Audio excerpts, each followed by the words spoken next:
Radio Sucesos 101.7 FM presenta su noticiero Sucesos con Milton Pérez y Verónica Larrea. Un periodismo libre para una democracia plena. Los hechos y las opiniones de los sucesos que marcan nuestro tiempo.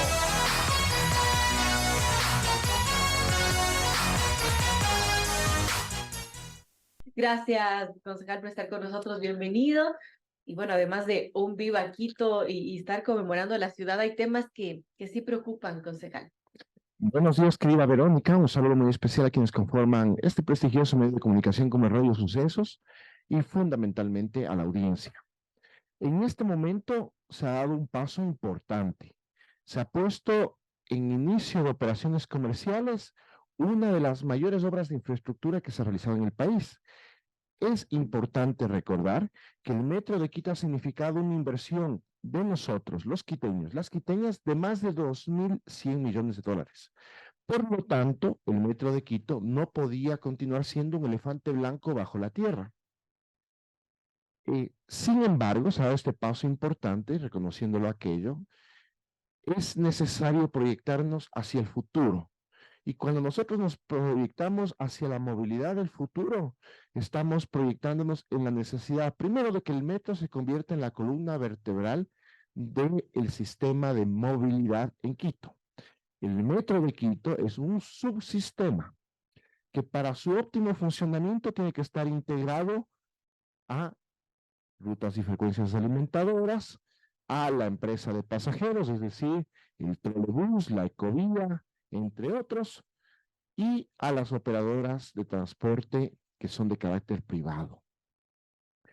Este es un tema importante porque, caso contrario, no se va a resolver los problemas del tráfico.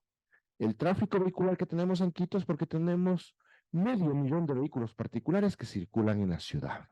Y tenemos que incentivar que esos propietarios de esos vehículos particulares prefieran utilizar el metro de Quito. Y para ello debemos extender sus beneficios y su servicio. Este es un primer elemento, resolver el problema de movilidad, que es un problema muy complejo y muy costoso además. Porque importante mencionar, yo he cuestionado al interior del Consejo Metropolitano, no puede ser posible que el 59% del presupuesto de inversión del municipio de Quito se va a movilidad. Y si nosotros preguntamos si los quiteños o las quiteñas estamos satisfechos con la movilidad en Quito, nadie está satisfecho. Entonces es costoso y es ineficiente. Primer elemento. Segundo elemento importante, tenemos que pensar en la economía de la ciudad. El metro de Quito fue diseñado para tener un punto de equilibrio. Ese punto de equilibrio significa 400.000 pasajeros por día. Tenemos ya un primer reporte que el día de ayer nos ha presentado el gerente de Metro de Quito y nos ha señalado que en los primeros 3 días se ha tenido en promedio entre 93.000 y 97.000 pasajeros por día. Es una brecha todavía muy lejana a los 400.000 pasajeros por día. Paralelamente, nosotros hemos aprobado ya el presupuesto municipal para el próximo año y ahí se ha contenido, primero esa parte de un presupuesto. Es decir, que el próximo año tendremos en promedio 125.000 pasajeros por día. Importante mencionar, esto evidentemente será progresivo y lo que nosotros demandamos es que esto sea lo más inmediato posible. Entonces, para el próximo año está previsto 125.000 pasajeros por día con una tarifa de 45 centavos. Ahí es un tema también metodológico que nosotros habíamos cuestionado. No todos los 125.000 pasajeros pagan la tarifa íntegra, sino que hay una tarifa reducida pensada en los grupos de atención prioritaria, como nuestros adultos mayores, como nuestras personas con discapacidad, de tal forma que en base a ello se calcula ingresos de 17 millones de dólares para el próximo año. Pero paralelamente el municipio va a subvencionar con 74 millones. Es decir, el déficit para Quito el próximo año será de 57 millones de dólares. Y el metro, insisto, no puede convertirse en un lujo para la ciudad. Y un tercer elemento, que es el más importante de todos, hay que pensar en función de la economía familiar. El 80% de los quiteños y las quiteñas utilizan el transporte público. Este 80% son los quiteños y quiteñas que tienen menos recursos económicos.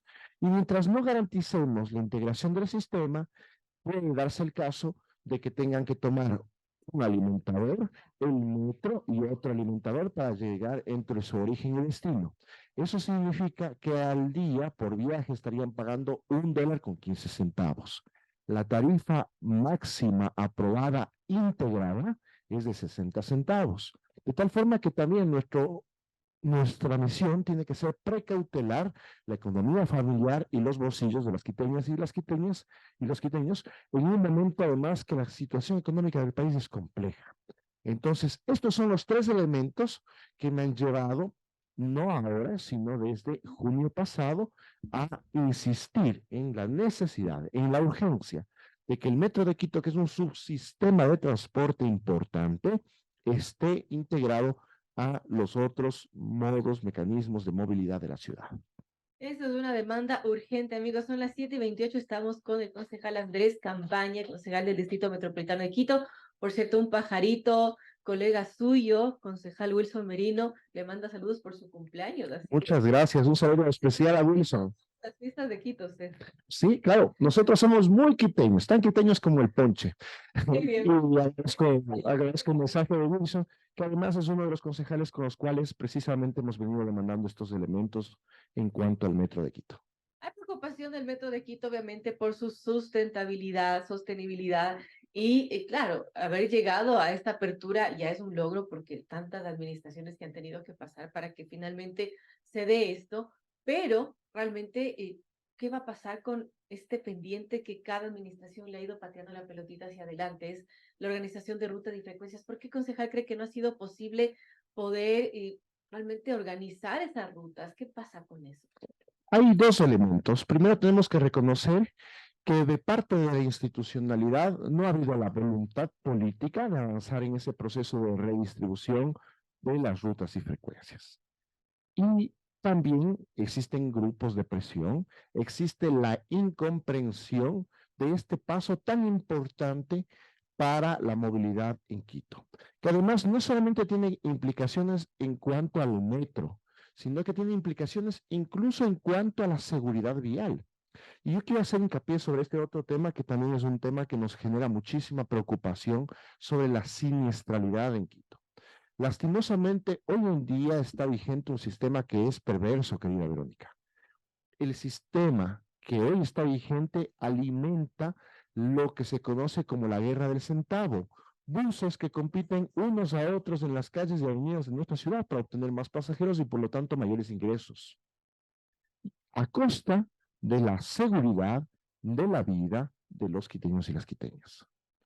Necesitamos entonces dar ese paso. Ya está aprobada desde el 2020 la ordenanza 17-2020, en la cual se estableció el modelo en base al funcionamiento de las cajas en común, que permite, por ejemplo, pagar el mismo kilómetro recorrido, independientemente de que si existan más o menos pasajeros, garantizar estabilidad financiera, estabilidad jurídica a las operadoras de transporte y garantizar fundamentalmente mejor calidad de transporte y movilidad en Quito. Solamente así incluso podemos soñar en tener una ciudad en la cual el transporte público llegue a todo el distrito metropolitano de Quito, que hoy no lo llega, porque lastimosamente en base a este sistema perverso se privilegian las rutas y frecuencias que mayor rentabilidad y utilidad producen, entre comillas, y tenemos, por ejemplo, cosas que son inconcebibles. La ruta entre Guamaní y La Marín tiene 11 operadoras de transporte que compiten unas a otras para obtener más pasajeros. Eso tiene que cambiar. Mientras que existen barrios periféricos de nuestra ciudad que no cuentan con transporte público.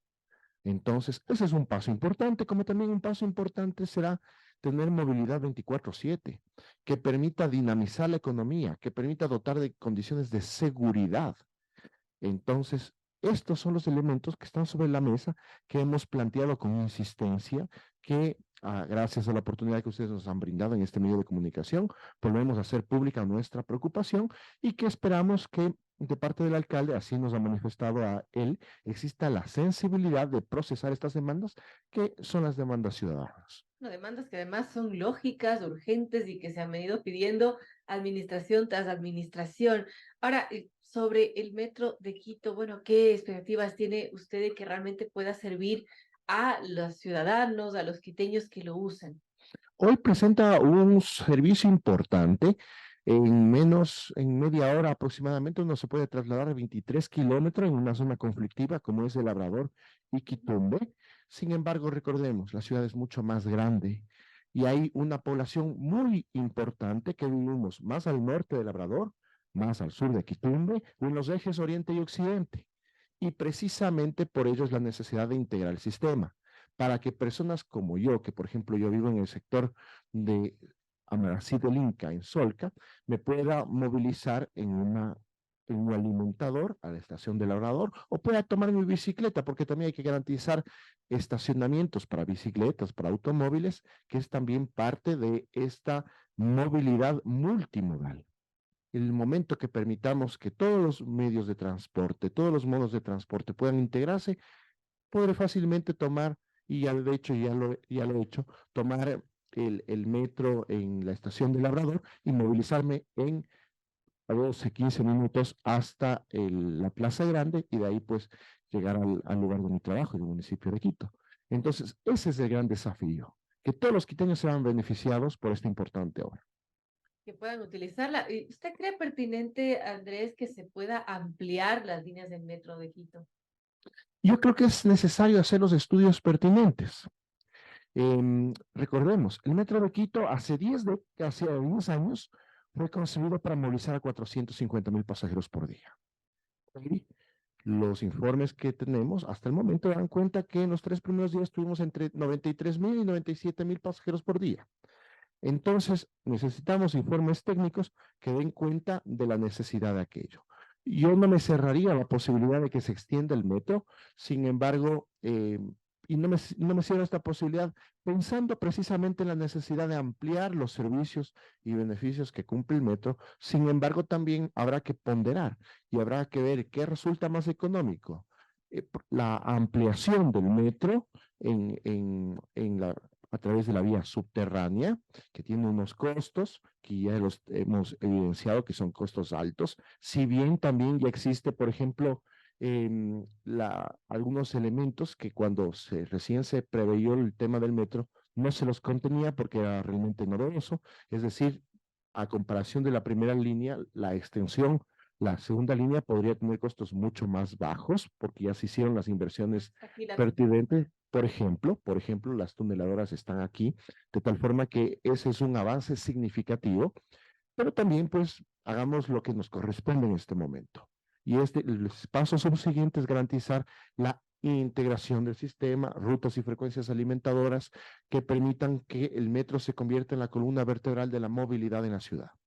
Importante, 7:35, conversamos con el concejal Andrés Campaña, concejal del Distrito Metropolitano de Quito. Hablamos de la obra más importante para la ciudad y más costosa también para los quiteños, el Metro de Quito y su futuro.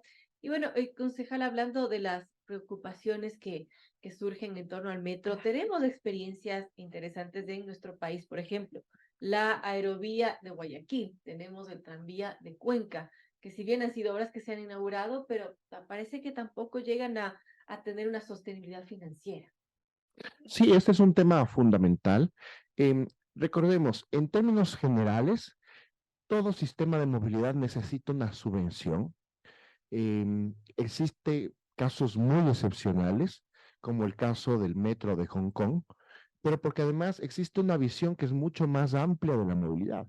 Por ejemplo, en Hong Kong, no solamente que el metro garantiza la movilidad, sino que el diseño del metro también está en función del uso y ocupación del suelo. Está en función también de las áreas comerciales que pueden funcionar alrededor del metro de Quito. Entonces, eso es lo que ha permitido que Hong Kong tenga un metro que es sostenible y que no necesita subvención estatal. Insisto, es un caso muy excepcional, porque otros países, por ejemplo, el caso de nuestro metro tiene una madre que es el Metro de Madrid, y el Metro de Madrid también tiene subvención estatal. Entonces, los sistemas de transporte generalmente necesitan esa subvención. Lo que sí insisto, y yo evidentemente también aquí un tema importante que ponerlo sobre la mesa por mi postura ideológica. Yo soy del Partido Socialista Ecuatoriano, como usted bien conoce, y también entiendo la necesidad de que exista una subvención en función de los intereses de las grandes mayorías de la población quiteña que existe. Sin embargo, lo que tenemos que hacer es más eficientes posibles para que la subvención sea lo menos pesada para la municipalidad. Yo quiero también mencionar esta enorme preocupación que yo siento de que el 59% del presupuesto de inversión del municipio se va a movilidad. Y eso significa el detrimento de otras áreas importantes, el desarrollo económico, el desarrollo productivo, la generación de trabajo, la generación de oportunidades. Tiene un presupuesto que equivale apenas al 1.6% del presupuesto de inversión. Entonces, existe una brecha enorme entre el enfoque y la priorización que se le da a movilidad y lo que sucede con otras áreas como el desarrollo económico. Así es, Quito no es solamente el metro, y ahí va la siguiente pregunta, y con esto quisiera concluir la entrevista, Andrés, porque bueno, el tiempo es corto, lamentablemente, pero ¿qué otras áreas se debería priorizar para el próximo año en Quito? Yo quiero decir que nosotros hemos sentido a lo largo de estos meses la necesidad de entrar a resolver los enormes problemas que tiene la ciudadanía y que vive en el día a día. Uno de ellos, la movilidad, ciertamente. Otro de ellos, y ya lo he mencionado, la generación de oportunidades, de empleo, de reactivación económica. Existe una realidad que es muy preocupante. En el país, las cifras de desempleo, de subempleo son preocupantes, pero en el caso del Quito son más. Quito es la ciudad que mayor nivel de desempleo en el país tiene, y frente a ello no podemos cruzarnos de brazos. También es verdad, el municipio tiene competencias limitadas, pero en base a esas competencias limitadas tenemos que dar nuestro mayor esfuerzo para reactivar la economía quiteña. Ese es un paso significativo, sustancial. Otro de los elementos que no podemos dejar de mencionar es el área de la seguridad. También el municipio tiene competencias limitadas, pero en base a ello tenemos también que cumplir con nuestras obligaciones. Y sobre este tema también hemos manifestado nuestra preocupación al alcalde. Estamos en el mes de diciembre y no contamos con un plan metropolitano de seguridad, planificación. Estamos en el mes de diciembre y no se ha reunido el Consejo Metropolitano de Seguridad y Convivencia Ciudadana, que es un órgano de coproducción de la política pública, integrado por representantes del Ejecutivo, representantes del gobierno local, representantes de la ciudadanía, y que tienen que dictar la política pública en materia de seguridad.